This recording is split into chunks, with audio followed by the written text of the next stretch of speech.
redonner à voir ce que le passé nous a légué. Du brun, du vert amande, du bleu. Depuis avril 2025, cette absidiole de la chapelle jésuite du lycée Saint-Marc, bâtie à la fin du 19e siècle, retrouve ses couleurs d'origine sous le pinceau d'une équipe de restauratrices.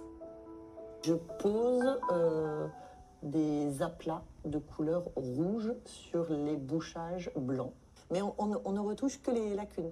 On ne retouche pas l'original, qui est en bon état de conservation.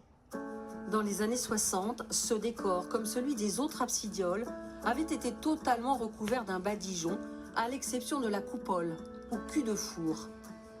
À l'époque du Concile Vatican II, l'injonction de l'Église était de revenir à plus de simplicité.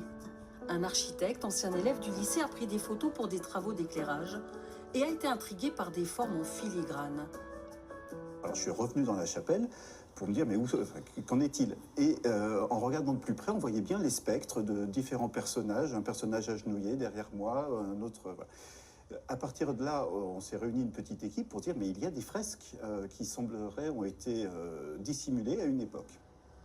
Il a fallu analyser la peinture, trouver la formule chimique pour décaper, sans attaquer la couche originelle. Dépoussiérer, consolider, pour mettre au jour des fresques que les fidèles ne soupçonnaient pas.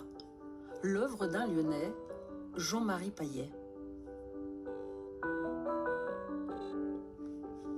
C'est une palette qui est très large et qui est vraiment néo-médiévale. En fait, à cette époque, ils voulaient vraiment reconstituer des décors qu'on avait au Moyen-Âge et qui s'étendaient absolument sur tous les éléments de l'architecture.